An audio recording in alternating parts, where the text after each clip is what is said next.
হাসিনা একটা টেরোরিস্ট, ছাত্রলীগ হচ্ছে টেরোরিস্ট। সুতরাং তাদেরকে যারা আশ্রয় দিবে তারা হচ্ছে safe house of the terrorist. বাংলাদেশকে নিয়ে বিদেশে বসে ষড়যন্ত্রের ঘনঘটা। প্রিয় ঝিনাইদহবাসী, গত জুলাই আগস্টে হাসিনা নির্দেশ দিয়েছিলেন এই শিক্ষার্থীদের উপরে তোমরা লেখার বুলেট দিয়ে পাখির মতো করে ভোট ঝাঁঝরা করে দাও। হাসিনা এখন গন কেস, আওয়ামী লীগের চ্যাপ্টার ক্লোজ।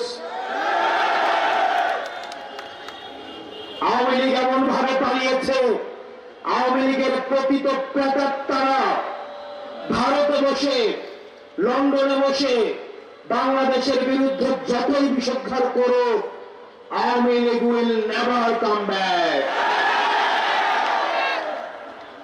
প্রিয় ঝিনাইদহবাসী, কিন্তু আমাদের শঙ্কার জায়গাটা আওয়ামী লীগকে যারা আশ্রয় দিচ্ছে, হাসিনাকে যারা প্রশ্রয় দিচ্ছে, এই মধ্য এশিয়ায় যারা অস্থিতিশীল পরিবেশ তৈরি করছে, ভারত হচ্ছে আমাদের শঙ্কার জায়গা। এই মধ্য এশিয়ায় অস্থিতিশীল পরিবেশ তৈরি করছে ভারত। প্রিয় ঝিনাইদহবাসী, ভারত ইতিমধ্যে safe house of the terrorist হিসেবে পরিচিত হচ্ছে। হাসিনা একটা টেরোরিস্ট, ছাত্রলীগ হচ্ছে টেরোরিস্ট। সুতরাং তাদেরকে যারা আশ্রয় দিবে তারা হচ্ছে safe house of the terrorist. গুজরাটের কসাইমতি, আপনি যদি সেফ হাউস না হয়ে থাকেন টেরোরিস্টদের, তাহলে শেখ হাসিনাকে বাংলাদেশে পুষিন করুন। আমরা বাংলাদেশের জনগণ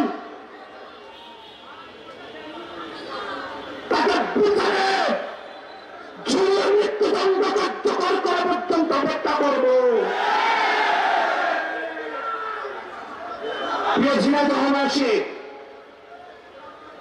আমাদের পরবর্তী যে যুদ্ধটা, সেটা হচ্ছে বাংলাদেশ বিনির্মাণের যুদ্ধ। আমরা 5 আগস্টের পরে দেখতে পাচ্ছি একটা পক্ষ আমাদের গণতান্ত্রিক উত্তরণের পথে বাধা হয়ে দাঁড়িয়েছে।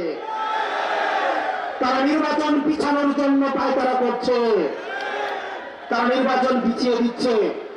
তারা যদি নির্বাচন চাইতো তাহলে সংস্কার এবং বিচার দ্রুততম সময়ের মধ্যে কার্যকর করত।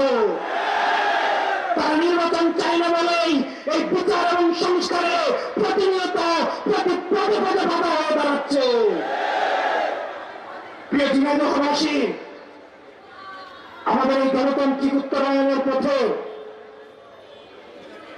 আর যেন কোনো 1-11 ষড়যন্ত্র না হতে পারে, সেটির জন্য আমাদের সজাগ দৃষ্টি রাখতে হবে। অনেকে ত্যাগ দেওয়ার চেষ্টা করে, আমরা কি নির্বাচন চাই না। আমরা অবশ্যই নির্বাচন চাই, বিচার এবং সংস্কার সহ। আপনারা শুধু একটা জিনিস চান, যারা বলছে সংস্কার এবং বিচার নির্বাচিত হয়ে আসার পর করবে, তারাও অতীতের অনেক সময় তারা নির্বাচিত হয়েছে, সরকার পরিচালনা করেছেন। এই সরকার পরিচালনা করার পরও এই ছাত্ররা কিন্তু সংস্কারের জন্য রাস্তায় নেমে আসতে বাধ্য হয়েছে। সুতরাং নির্বাচিত হয়ে আসার পর কে সংস্কার করবে নাকি করবে না, আমরা ভবিষ্যতের অনিশ্চয়তা থেকে আমরা বর্তমানে নিশ্চয়তাকে আমরা প্রাধান্য দিব। সুতরাং এই অন্তর্বর্তীকালীন সরকারকে বলবো, এই তরুণ প্রজন্মের প্রত্যাশা, এই তরুণ প্রজন্ম অধীর আগ্রহ বসে রয়েছে একটি শান্তিপূর্ণ, একটি অংশগ্রহণমূলক একটি নির্বাচনের জন্য।